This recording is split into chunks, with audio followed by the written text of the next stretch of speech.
Try to put sand on it. They try to heat the tire, and none of it really seems to work. Well, there you get a good look at Jeremy McGrath, the current points leader. 2 overall victories this year. He leads Jeff Emig in the standings by a slim 13 points. And David heating up the tires, getting ready to go. LaRocco trying to heat it up, but you wear the knobs out a little bit. So in the sand track, you need all the knob you can get.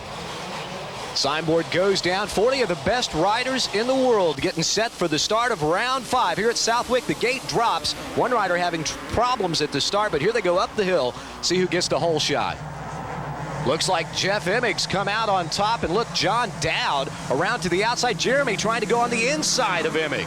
Also, Larry Ward right in there looked like 4th place, a good start for him, and McGrath already pulling the tearaway, so vision on this wet sand track is going to be a problem today. Right now, it looks like Dowd is settled into 2nd place behind his teammate Jeff Emig, who is at the point. Jeremy McGrath off to a pretty good start as he is riding along in the 3rd spot. I don't think he likes looking at the back of 2 Yamahas, and he doesn't want, it's kind of good, though, in a way, because maybe since John Dowd's ridden here quite a bit, Jeremy in the first couple laps can learn a few things from him and then go after Emig. Well, John Dowd last year here at Southwick finished 3rd, a 4 and a 3, 3rd place overall. Right now he's riding in 2nd. We talked about Doug Henry being the hometown favorite. Well, Dowd from Chicopee, Massachusetts, of course, has a lot of fans here cheering him on, and that's got to give him a lot of momentum. Well, I think he needs that momentum right now in the series, just for his own confidence level, and it would look good to Yamaha. He had such a good season last year, and with the factory ride this year, he really hasn't, I don't think, proved that to anybody that he, that was the difference that he needed. And right now, Jeremy doesn't seem to be putting too much pressure on him. I think he's just content to learn. And remember that the riders haven't seen this track since practice, so it's a lot rougher, and it'll take them a lap or 2 to get adjusted to it. Well, you get a good shot there of the sand as it flies up as they come off of that berm. And how difficult is it to maneuver this bike through some of the sandier portions? Well, you can see their riding position, they stand quite a bit more than they would on a normal racetrack. And the front end wants to dive in the corners, and you can see that corner right there. There's an inside little rut, and then there's a big berm around the outside. Even though it's sandy, it's still very slick. There's some hard-packed sections, and just to try to keep traction and find good lines, it's going to take them a lap or 2. Once they do, they'll be going pretty fast. So you try and keep the weight off the front wheel, on right. the back wheel for traction. You see the riders riding a little bit further to the back, and like I said, and standing up more. You would never see what Jeremy did right there, sitting that far back on the seat. Oh, big jam there. Problems, and look at that 114. That's Damon Bradshaw, and looks like he's connected to another bike. I can't quite get the number plate on the other bike. But Damon off to a terrible start. That's John Sebastian Roy, who he was tangled with. And that's going to drop Damon all the way back to the 40th spot here on the opening lap. Welcome back to Motocross 338, Southwick, Massachusetts, in the opening laps. Art Ekman down in the pits. David Bailey, John Kernan up top. Jeff Emig is leading. And David, you said it kind of surprised you that he's leading John Dowd, his Yamaha teammate. Well, it does. This is John Dowd's home track, and he looks like he's riding pretty good. He's taking good lines, and I think Brian Berry, that's his mechanic. He's probably wondering what's up too. That's the mechanics of these 2 riders, and right now Dowd's getting schooled by Jeff Emig. He's just running away with it. What do you think Brian was talking to Steve Butler, Emig's mechanic, about? I have no idea. I think they would stand somewhere pretty far apart when you got your 2 riders. I mean, it's a team, but it's still an individual effort, and I wouldn't want to share a whole lot of information at this point. So you're not making any predictions, kind of like Mike LaRocco Sr.? No, but if I had to, Jeremy McGrath is pretty close to these guys, and as long as he's in striking distance, he's a threat. McGrath sitting in the 3rd spot, right on the tail of John Dowd. There's Todd DeHoop. A great start for him as he is in the 4th spot, and right behind him, Greg Albertine in the 5th spot. And after that bout with the chicken pox, Albertine has seemed to be getting his strength back, don't you think? Well, he certainly looks strong right here. It looks like DeHoop just left the door wide open right there, and Albertine rode right through it. I had the chicken pox when I was 24 years old. It was miserable. I was itching, and he was itching last week, I'm sure. This week he'll have sand in his pants. So he's not too comfortable out there. And behind these 2 is Kudrowski, who's starting to move up. So they'll get company in a minute. I know a lot of people have been saying since Hangtown, what has happened to Mike Kudrowski? He seemed to have faded off the picture. Not really quite sure if he's just maybe become complacent as his career progresses. I don't really know. Maybe we'll find out that answer. We'll have to ask him about that one day and see. Or maybe he's just had some physical problems that he's not told anyone about.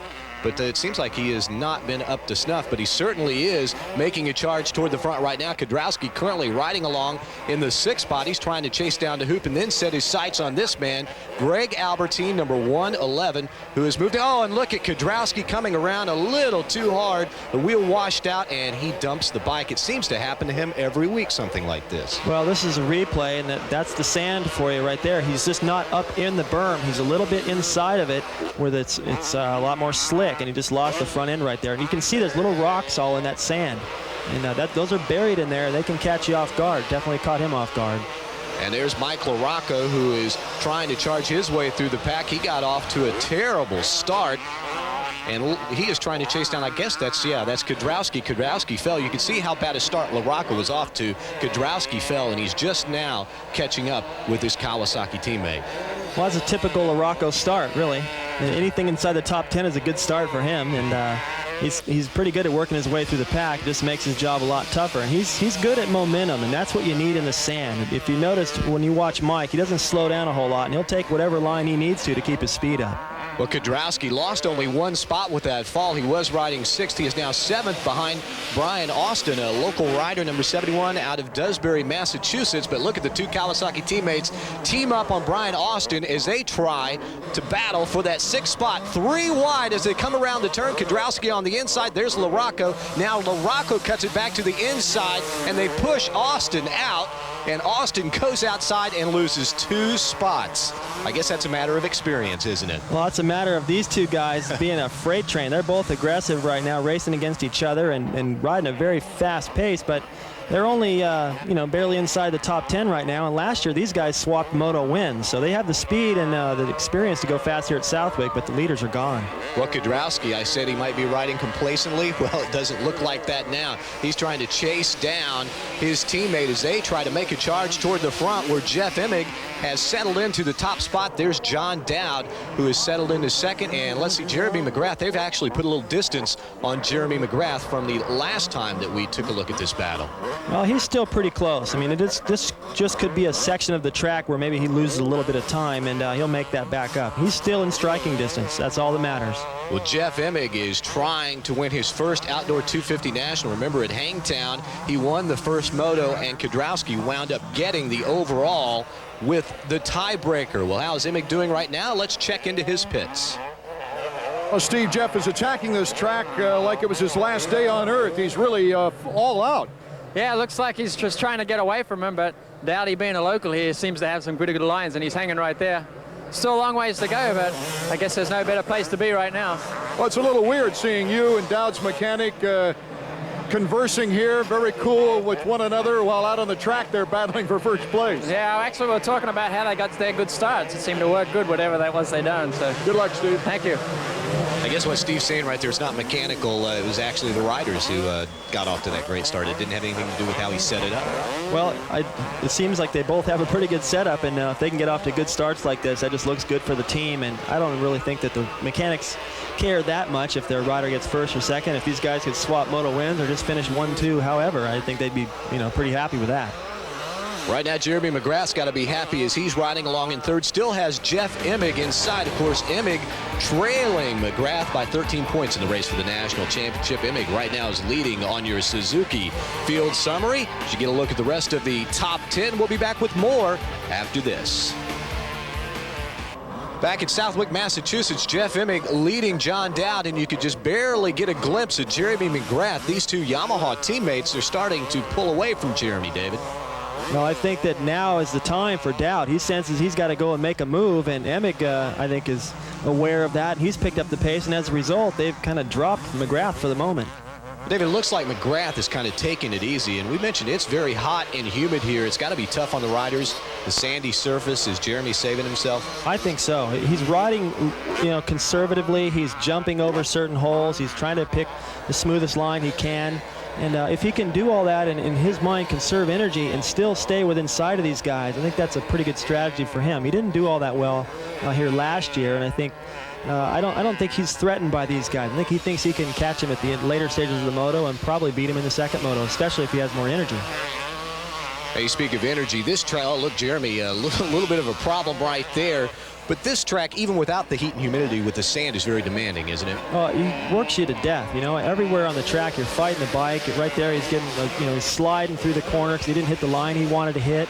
It's rough all through here. You've got to, you know, pick the best lines possible, and it's tough to find them. You always find yourself, you know, I've never done that well here, and I never could really get my lines together. I always wanted to be on the other side of the racetrack, and right now Jeremy's just searching to find those lines to save as much energy as he can, and it could be a mistake because these guys right here are just going for it, and wherever they end up is where they end up, and as a result, they're going quite a bit faster.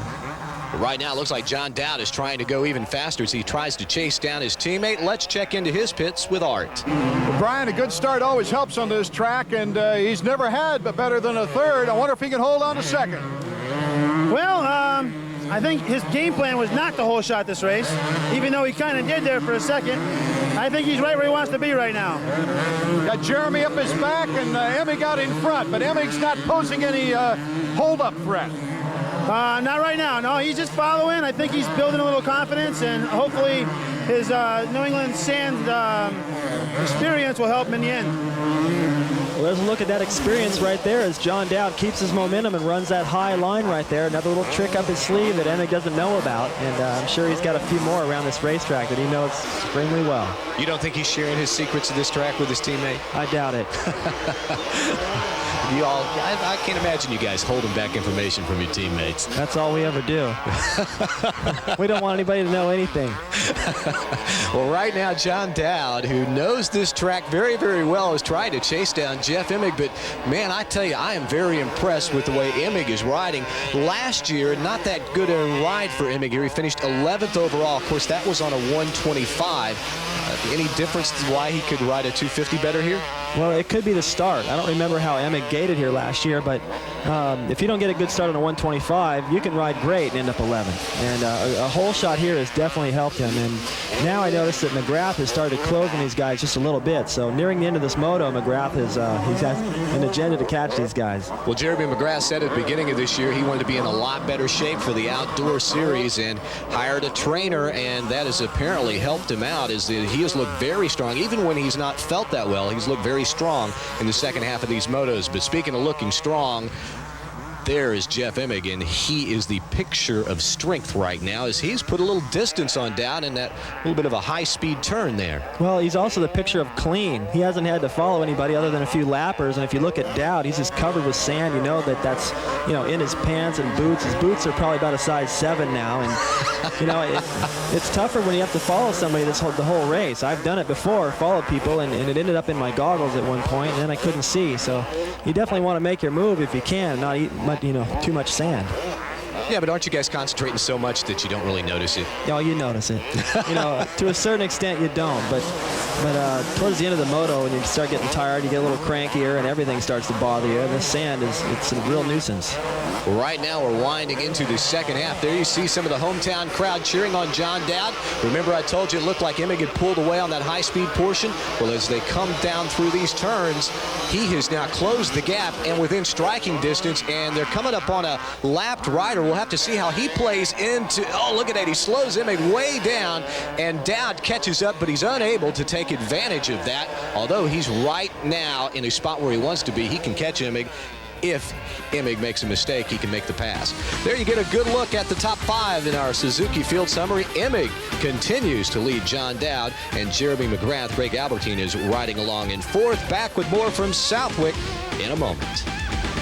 Nothing has changed since we left you. Jeff Emig continues to lead John Dowd with Jeremy McGrath riding along in 3rd. And McGrath is still within striking distance. He kind of fluctuates. He drops back a little and he gains a little bit. These guys are going fast. It's towards the end of the race. And look at that, how close they go to the mechanics. Almost hit the signal board to try to find a smooth line. And McGrath, you know, as we mentioned before, I think he's been riding to try to save energy, and I think I would have done the same thing in his position. I don't think he had the speed and didn't really want to use the energy that would have taken to try to pass these guys in the beginning of the race, but in the final 10, 15 minutes of the race, he can put on a charge and possibly make his move. Tether him out there. If they make a mistake and hand it to you, take it. But if they're still out there in the final 10 minutes, there's plenty of time to go out there and put on a pass. Well, of course, we always talk about Jeremy McGrath, 3 Supercross championships at near halfway through a national outdoor championship. But I've been really impressed with Jeff Emig. First year on a 250, and listen to this, David, 4th at Gainesville, 2nd at Hangtown, 5th at Mount Morris, 4th at Budds Creek. That's pretty good consistency in your first year. Oh, it is, and it really doesn't reflect how well he's done in each of the individual motos either. He's won some motos, and he's led a lot of the races, so I think that his confidence is building, and with him leading as long as he's led in this moto, he's got to be getting pretty strong and sick and tired of seeing Jeremy out front.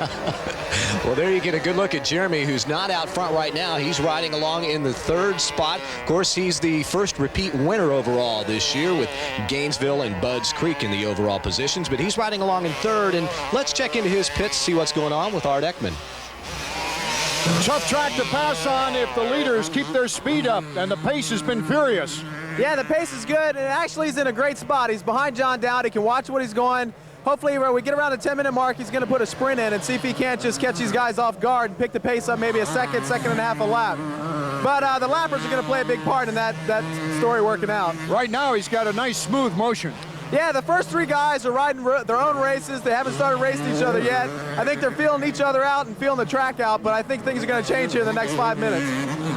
Okay, there goes my stopwatch, David. Man, that is just a mark of confidence, and success breeds confidence, doesn't it? I think so. I don't think the 10-minute mark is really any secret that I have. But my mechanic used to do that for me. In fact, I asked him to, because that's sort of a key point in the race, whether you're in the lead or anywhere, trying to make a move on people. And it's obviously that's what Skip's got up his sleeve, and he sounds pretty confident that his rider can do the job.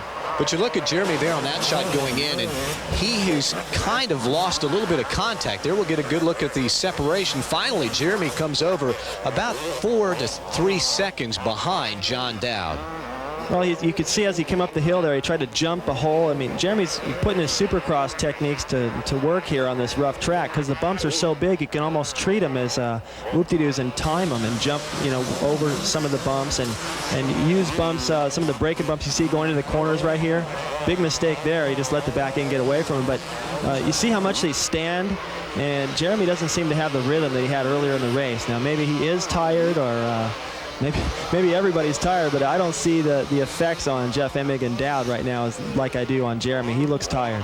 When you've got that rhythm going early on, and then something happens, you make a mistake and you break the rhythm, how hard is it to get it back? You don't usually. And not on a day this hot and humid on a track this rough. And you see Jeremy's getting showered by these lappers, all the sand in the corners, and he's going fast, but just not fast enough, and I don't think that rhythm that he had earlier is still with him. McGrath riding along now in 3rd, which wouldn't be a bad place to finish here in Moto #1, as he is trying to hold off the likes of Greg Albertine, who's riding in 4th, as you get a look at the top 5 in our Suzuki Field Summary. There's Mike LaRocco. He has moved up into the 5th spot. Remember, he got off to a typically bad start, unlike at Budds Creek, where he got the whole shot in Moto 1 on his first ride back and won Moto #1. Right now, he's looking more like the old Mike. Well, yeah, with the bad start, that is. And I think in Mike's defense, he's coming back from breaking an arm and having an operation and pins and all that mess. And Southwick has got to be next to probably Unadilla, one of the roughest tracks these guys are going to encounter all year long. So maybe he's just not up to snuff just yet with that arm. Well, I'm sure it's still quite sore for him, and up and down the physical way you have to ride the bike here has got to be very tough on him. There you get a good look at his father, Mike Sr., and he's not very happy as he clicks the stopwatch and notes the lap time. Well, he's obviously unhappy, and I have to wonder here, what is LaRocco's game plan? I mean, he can't win the title. The points are too far gone for him to have any kind of an effect on the title there. So possibly all they want to do is have him in a position in this first moto to get an overall win. Try to win some races, just build some steam for next year. That's all he can hope for. Well, speaking of building up some steam, look at the head of steam that Greg Albertine has as he tries to chase down Jeremy McGrath. Now, we noted before we went to break that Jeremy looks like he's not riding quite as fast as he was, not as smoothly as he was, and Albertine has closed the gap. And as we get late in this moto, looks like Albie has his sights set on the 3rd spot. Well, Albertine is known to ride a fast pace for the whole moto, and he's definitely tough enough to do it. McGrath relies a little bit more on timing and finesse, and on a track like this, if you make a few mistakes, which we saw Jeremy do, bottomed out in a few of those pits, and he let the front end get away from him, the back end got away from him. And when you make some mistakes like that, as you mentioned before, John, you fall out of your rhythm. It's really tough to get that back. And right now, while he's trying to find his rhythm, he's got pressure from Albertine. That's going to make it even tougher. How does this track compare to some of the ones that Albertine would have raced on over in Europe? A lot.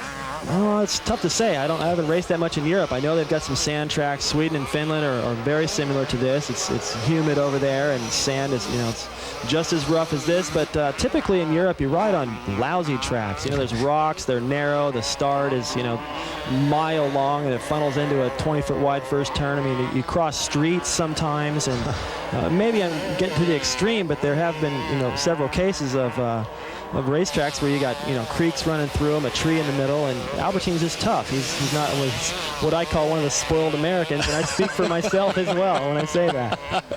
Well, right now Albertine is looking at the rear fender of Jeremy McGrath. He cuts it to the inside, trying to pick up a little momentum. And look, Jeremy, a mistake on the landing there as he almost went over the handlebars, and that's got to play some head games. And look at that, it opens the door, I think, for Albertine coming along the inside. And yes, Albie moves along into that 3rd spot. Man, it looked like Jeremy almost came over the bike there. Well, you can't really tell by the camera angle. I mean, the camera doesn't show everything, but that is a steep drop off into that pit. I mean, you go into it blind, and he just landed in a hole, bottomed out. That's the second time I've noticed that he made that mistake. He also made that when we were talking to his mechanic a little earlier. So a lot of mistakes. Possibly he just doesn't have the bike set up right, or he's just out of his rhythm. When you get tired, you start to get lazy, and you drop the front end in the wrong places, and that's the price you pay.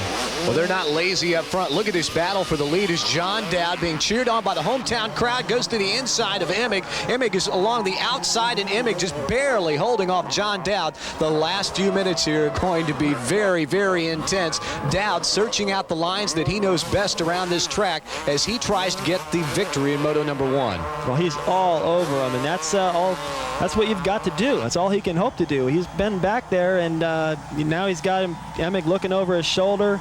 Dowd starting to take different lines. The crowd gets into it, and each time that Dowd takes another line and the crowd reacts, Emig's got to wonder, well, is he making time there? On the next lap, should I take that line? And once he starts thinking your race, your chances of passing him are pretty good. But Emig can't keep an eye on Dowd to see exactly which lines he's using, as Dowd can look at Emig. And look at Dowd there as he points ahead. What was that all about? Actually, he was just reaching up, and he's using the roll-off system where you have a string, and when you pull that, it gives you clear vision. Now, sometimes when you yank it once, it only goes about halfway across, so he just wanted to make sure he got it all the way through there. Well, Dowd has 1 lap to go. There you see one of the fans along the corner telling him to go, go, go. It's time to go and show as Emig is leading, but the hometown fans would like to see John Dowd take the checkered flag. Right now, it looks like Emig has just put on one final push and opened the gap just a little bit. Possibly Dowd is just spent. That's all he can give, and looks like it slipped away from him in this final couple hundred yards to the checkered flag. And as we got to look at just before at Dowd and see, you could see how dirty he was, and just covered with sand and sweat, and he's spent. And Emig looks pretty fresh right here. He's got to be happy. Well, Dowd has certainly put on a show for the hometown fans. They have gotten their money's worth in Moto 1, and they've got another Moto plus the 125s to watch. Checkered flag is out. Jeff Emig capturing his second 250 outdoor Moto of the season. Remember, he won Moto number 1 at Hangtown. Dowd finishes second, followed by Albertine, McGrath, and LaRocco. As you get a look at the rest of the top 10, Art Ekman is downstairs with our winner.